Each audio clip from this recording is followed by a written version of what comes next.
Paul McCartney has looked back at his decades of privileged times with the Queen, including when he made her giggle. The Beatles star, 80, paid tribute to Her Majesty, who sadly passed away on Thursday, aged 96. The Liverpool-born singer met the monarch several times during her reign, most recently in 2018 when he was honoured for his services to music. Recalling what was to be their final meeting, Sir Paul wrote on Instagram, "Because of my respect and love for the Queen and her fabulous sense of humour, when I was given the Companion of Honour medal I shook her hand, leaned in and said, 'We have got to stop meeting like this,' to which she giggled slightly and got on with the ceremony.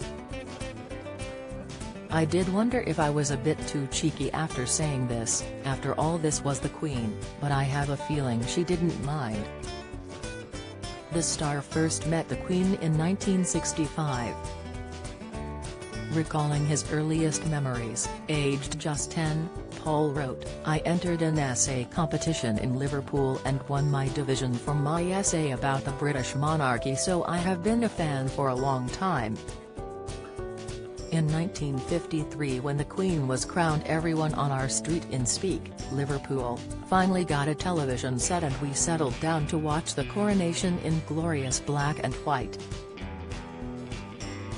10 years later, the Beatles performed at the Royal Variety Performance in 1963, but it was 2 years later, when the band was made MBE, that they first met the monarch.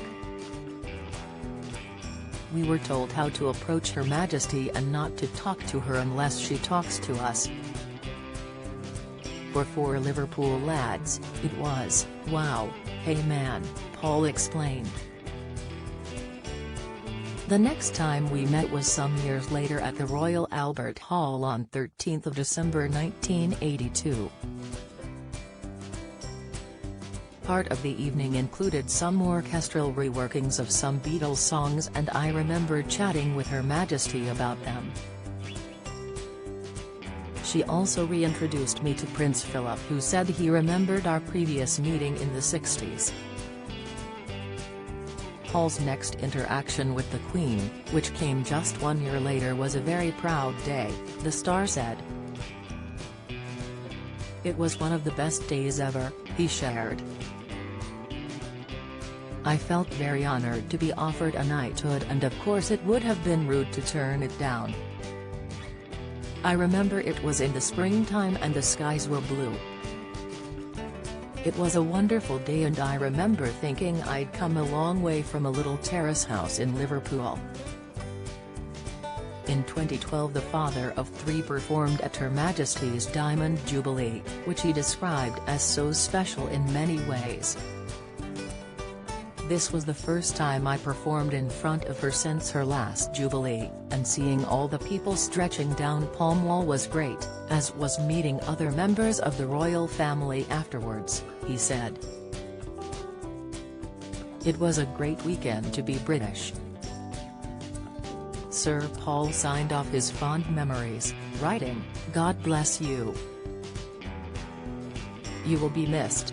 This weekend, the Daily Mirror and Sunday Mirror celebrate the life of Her Majesty the Queen with a commemorative special filled with all the key moments from Britain's longest-reigning monarch. Be sure to pick up your copy of the Daily Mirror and Sunday Mirror to get both pullouts. You can leave your tributes to Queen Elizabeth II here.